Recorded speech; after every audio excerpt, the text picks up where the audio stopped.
Hello दोस्तों, आज हम तरतीब पर चर्चा करने वाले हैं। जैसे कि पटवारी ट्रेनिंग के समय में हमें कई सारे सब्जेक्ट पढ़ने रहते हैं, उसमें से एक सब्जेक्ट है तरतीब। तरतीब में हमें चार चीज़ों के ऊपर चर्चा करनी है। एक है खसरा, सेकंड है B1 जिसे जमाबंदी भी कहा जाता कहते हैं।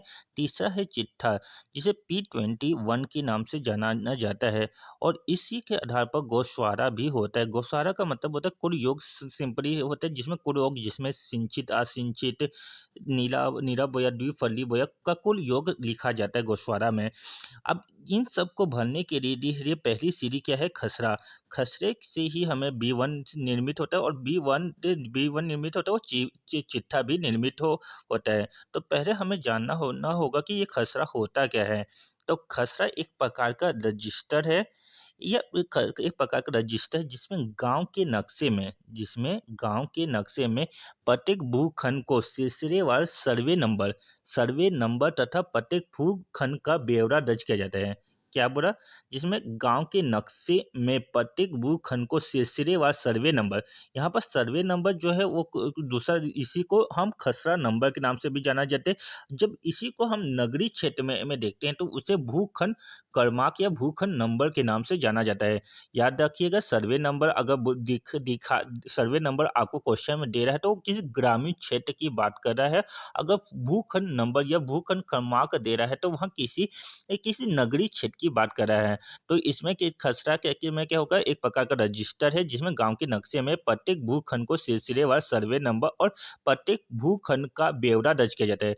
यहाँ पर प्रत्येक भूखंड का ब्यौरा से मतलब क्या है? तो भूखंड के ब्यौरा से मतलब होता है कि एक व्यक्ति, जैसे व्यक्ति के पास कितना क्षेत्रफल का भूमि है, कि उसमें कौन सा कृषि योग्य है, और उसमें कितना उसने डाइवर्जन कर ये उद्योग क्षेत्र के लिए लगाया है, इन सब का ब्यौरा होगा।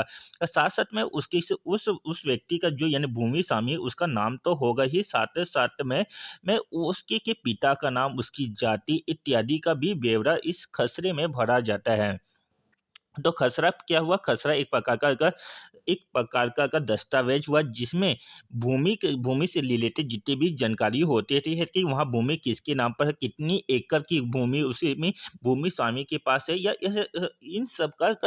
इन सब का ब्यौरा दर्ज होता है। तो ये जो खसरा जो होता है यहाँ दो भागों में लिखा जाता है। कितने भागों में लिखा जाता है? दो भागों में लिखा लिखा जाता है। एक खंड 1 और खंड 2।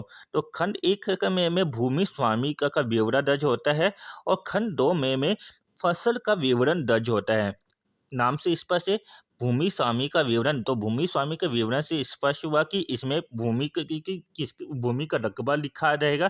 वहाँ उस भूमि स्वामी का नाम लिखा जाएगा, देखा उसके पिता का नाम लिखा रहेगा, उसकी जाति का नाम लिखा रहेगा, और साथ साथ में ये लिखा जाएगा कि उसने इस भूमि का प्रयोजन किस आधार पर किया है। इन सब का ब्यौरा रहता है।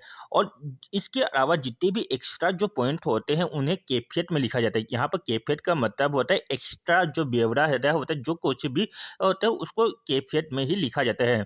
तो इस और जबकि कि फसल विवरण में क्या होगा? फसल से संबंधित जितनी भी जानकारी होती है कि उसने कृषि योग्य जो भूमि हो है उसमें कौन सी फसल बोई, इन चीजों का वर्णन रहेगा।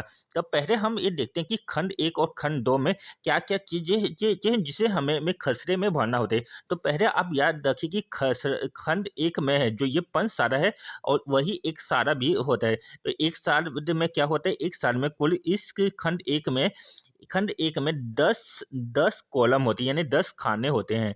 और इसी प्रकार का फसल विवरण में यह खंड 2 में कितने कुल कॉलम होते हैं? कहते एक साला में होते हैं 11 कॉलम होते हैं।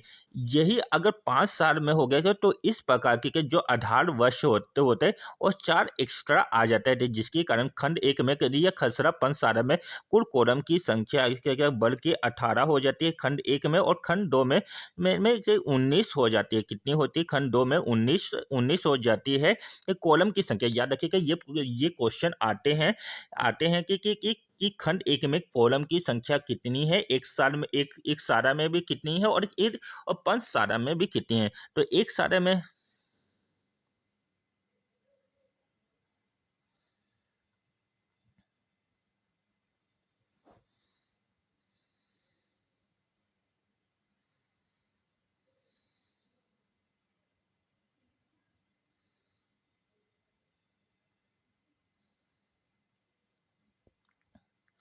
तो खसरा खसरा एक सारे में कितनी कॉलम है? खसरा एक सारे में कॉलम की संख्या 10 होती है। एक सारे में मैं बोला हूँ ना, तो खंड एक में 10 कॉलम होते हैं, जबकि खंड दो में कॉलम की संख्या 11 होती है। इसी प्रकार खसरा अगर पंचसारा की बात किया कर रहा है, तो खसरा खसरा पंचसारा की खंड एक में कॉलम की संख्या कुल 18 होती, जबकि खंड दो में 19 कॉलम की संख्या होती थी, तो कॉलम की संख्या होती है।